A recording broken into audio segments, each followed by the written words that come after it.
G20 summit से पहले PM Modi और अमेरिकी राष्ट्रपति जो बाइडेन के बीच करीब 52 मिनट तक मुलाकात हुई। बाइडेन एयरपोर्ट पहुंचने के बाद सीधे पीएम आवास पर पहुंचे। यहां दोनों नेताओं के बीच द्विपक्षीय वार्ता हुई। पीएम मोदी और बाइडेन की मुलाकात के बाद एक साझा बयान जारी किया गया। इसमें भारत अमेरिका की साझेदारी बढ़ाने पर बात हुई। साथ ही अमेरिका यूएनएससी में भारत की स्थायी सदस्यता के पक्ष में दिखा। इस दौरान बाइडेन ने G20 की अध्यक्षता के लिए भारत की तारीफ की।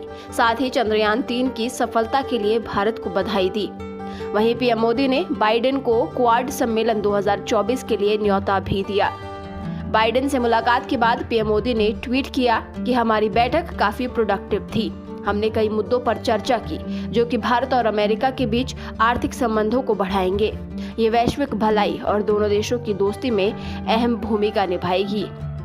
संयुक्त बयान में कहा गया है कि दोनों नेताओं ने इस बात पर फिर से जोर दिया कि स्वतंत्रता, लोकतंत्र, मानवाधिकार, समावेश, बहुलवाद और सभी नागरिकों के लिए समान अवसर के साझा मूल्य दोनों देशों की सफलता के लिए महत्वपूर्ण है और ये हमारे रिश्तों को मजबूत करते हैं। बता दें कि अमेरिकी राष्ट्रपति के रूप में अपनी पहली भारत यात्रा पर बाइडेन शाम करीब 7 बजे दिल्ली पहुंचे। एयरपोर्ट पर उनका स्वागत गीतों और संगीत कार्यक्रम के साथ किया गया था। पीएम मोदी और राष्ट्रपति बाइडेन ने भारत और अमेरिका के बीच घनिष्ठ संबंधों की वकालत की। साथ ही पीएम मोदी और बाइडेन ने G20 के प्रति प्रतिबद्धता की पुष्टि की और विश्वास जताया कि शिखर सम्मेलन के नतीजे साझा लक्ष्यों को आगे बढ़ाएंगे।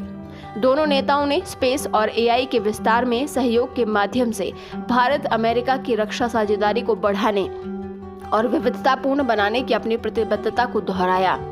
पीएम मोदी और राष्ट्रपति बाइडेन ने दोनों देशों के बीच रणनीतिक साझेदारी को बढ़ाने में तकनीकी की निर्णायक भूमिका को लेकर चर्चा की।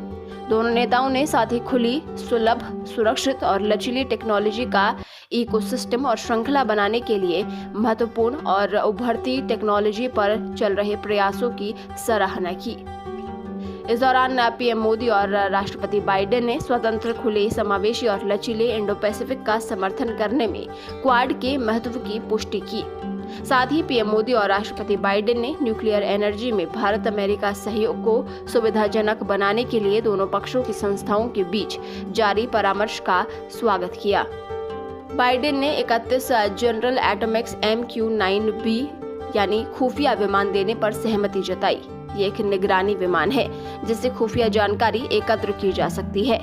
इससे सुरक्षा के क्षेत्र में मजबूती मिलेगी। साथ ही सशस्त्र बलों की क्षमताओं में भी इजाफा होगा। अमेरिका अगले 5 साल में $400 मिलियन भारत में निवेश करेगा। साथ ही परिवहन क्षेत्र को डीकार्बोनाइजिंग करने के महत्व को दोहराते हुए बाइडेन ने भारत में इलेक्ट्रिक गतिशीलता का विस्तार करने का स्वागत किया। इसमें सार्वजनिक और निजी दोनों फंडों के माध्यम से फंडेड पेमेंट सिक्योरिटी सिस्टम के लिए संयुक्त समर्थन भी शामिल है। इससे भारतीय पीएम ई बस सेवा कार्यक्रम समेत भारत में निर्मित 10,000 इलेक्ट्रिक बसों की खरीद में तेजी आएगी, जिसमें संबंधित चार्जिंग बुनियादी ढांचा शामिल होगा। दोनों देश ई मोबिलिटी के लिए वर्ल्ड सप्लाई चेन में विविधता लाने में मदद करने पर सहमत हुए।